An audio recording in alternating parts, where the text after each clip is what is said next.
Donc il va falloir impérativement, ça doit alimenter avec des questions purement d'opportunité politique. Même s'il y a des questions en tout cas qui concernent de répondre aux aspirations du peuple, mais ça renvoie en tout cas au régime en place que les populations ont dû à donner leur voix. Alors Babacar Ba, vous êtes également acteur de la société civile. Alors, déjà, on a vu en tout cas la société civile rendre public un communiqué pour répondre à une personnalité politique. Mais est-ce que ça en valait la peine compte tenu du rôle qu'est en train de jouer la société civile, autrement amener à des conciliations fortes, amener à des compromis pour trouver véritablement une issue heureuse afin de pouvoir aller vers des élections transparentes, démocratique, mais surtout apaisée. Oui, je pense que ça valait la peine, Abdoulaye. Parce que les attaques qui ont été portées par l'honorable député Ousmane Sonko à l'endroit de la société civile sénégalaise sont d'une gravité extrême. Parce que quand vous accusez aujourd'hui la société civile sénégalaise, en tout cas d'être à la solde du pouvoir, de travailler pour le pouvoir, ça, il faut reconnaître que c'est des accusations très graves. Alors, vous avez l'habitude, excusez-moi de vous couper, parce que vous tous, vous avez l'habitude de dire une certaine presse. Alors, peut-on également dire une certaine société civile, justement, qui a poussé M. Sonko à tenir de tels propos? Bon, en tout cas, je ne sais pas, mais je sais que dans l'ensemble, quand on parle en tout cas de la société civile, et puis surtout même s'il parle d'une certaine catégorie de la société civile, je pense que c'est quand même, en tout cas, des accusations qu'il faut toujours regretter, qu'il faut toujours dénoncer. Surtout que c'est des accusations infondées, c'est des accusations inacceptables.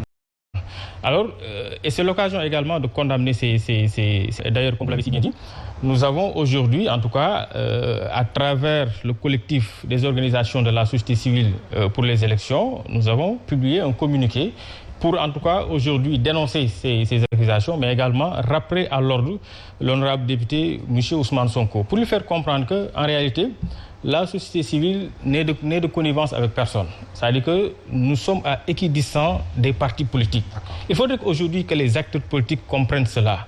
Nous n'avons pas, Abdoulaye Mbow, le complexe de l'opposition. Parce que si aujourd'hui la société civile, s'il voit des choses, en tout cas qui ne sont pas catholiques, des choses à dénoncer du côté du pouvoir, nous n'hésitons pas à les dénoncer. À plusieurs reprises, nous avons monté au créneau pour dénoncer certains manquements notés du côté du pouvoir. Mais je pense que également, si aujourd'hui nous constatons des manquements, en tout cas, ou bien des choses qui peuvent, en tout cas, aujourd'hui, mettre le pays dans un chaos, mais c'est très normal de la part de la société civile quand même de les dénoncer. Et je pense que c'était l'occasion également, de les condamner. De clarifier les débats. Voilà, de clarifier les débats pour faire comprendre à tout le monde, à tous les acteurs politiques. Parce que ce n'est pas la première fois. On a toujours reçu ce genre d'attaques-là.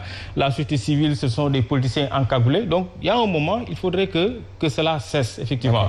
Et je pense que c'était l'occasion également de mettre les points sur les i, pour leur faire comprendre que nous, en tout cas, la société civile, elle est équidistante de toutes les partis politiques. Donc voilà, donc c'est des accusations qu'on ne va plus accepter. Il faudrait que les gens aujourd'hui respectent également la société civile.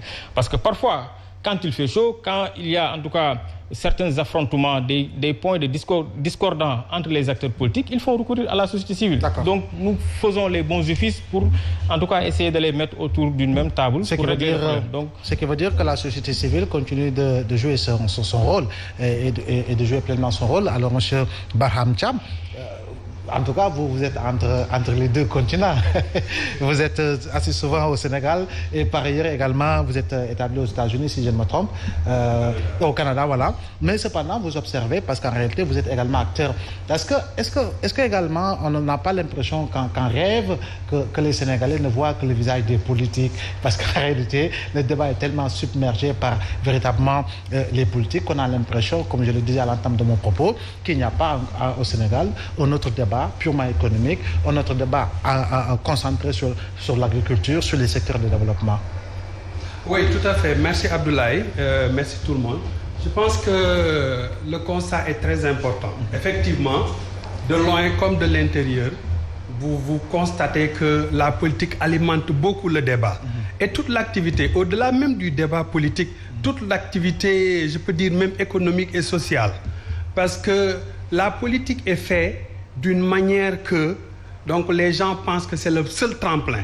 Et effectivement, on voit des gens passer d'un statut A à un statut Z d'une manière très rapide et seulement à cause de la politique et grâce à la politique. Donc quand on est dans un contexte de pays vraiment pauvre où les gens peinent souvent à régler leurs besoins de première nécessité et qu'on voit réellement quelqu'un d'autre d'une ascension politique très rapide et que ça se confirme dans le temps et dans l'espace. Parce que depuis trop longtemps, depuis Diouf, depuis Diouf, les moments qu'on a vécu, c'est ce que nous voyons. Alors, depuis Wade aussi, ça s'est accentué. Wade prenait des gens qui n'étaient absolument rien du tout et qu'il transformait.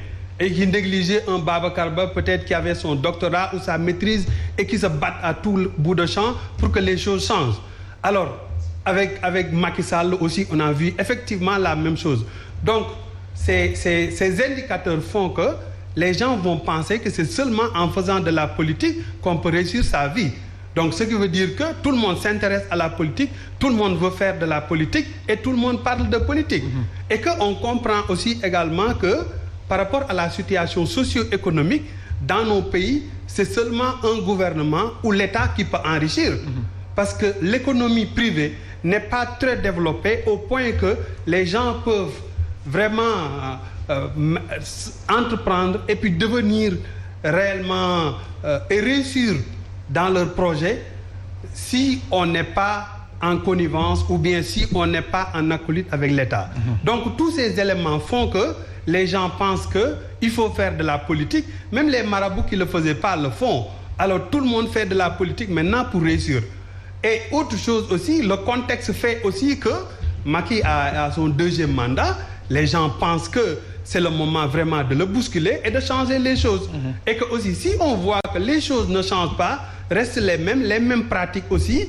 Donc vraiment, les gens vont essayer de s'engager pour que les choses changent. Peut-être que nous allons y venir, parce qu'il y a certaines pratiques par rapport à des pratiques par rapport à l'actualité, des rejets de listes, des invalidations, vraiment des parrainages, des choses qu'on avait discuté de ça, des choses qu'on peut vraiment changer, parce que le contexte s'y prête. Il y a les outils qui peuvent nous permettre de changer ça. Et un régime doit être inclusif et non pas exclusif.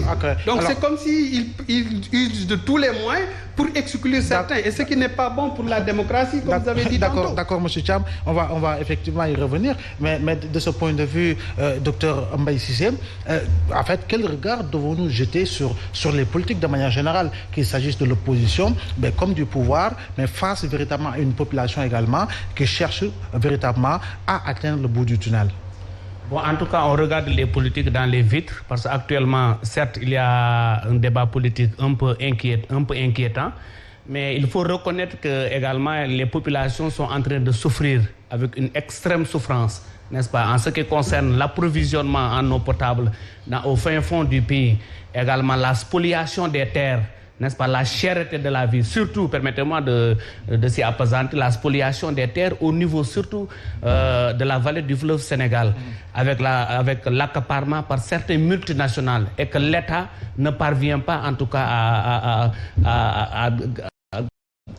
comment dirais-je, à régulariser un peu les contrats avec ces multinationales-là. Et que de retour, ces multinationales ne respectent pas les conditions des travailleurs, mais également la manière dont ils exploitent en tout cas les... Mais justement, par rapport à ça, est-ce que ça doit être seulement un combat que doit mener l'État du Sénégal pour préserver véritablement l'assiette foncière justement des populations de manière générale, mais quelque part également, est-ce que la société civile n'a pas un rôle à jouer par rapport à cela, mais nonobstant le fait que l'opposition devrait peut-être avoir également un rôle à jouer, parce que quand il s'agit de défendre les intérêts du Sénégal, est-ce qu'on doit tenir compte véritablement des accointances politiques?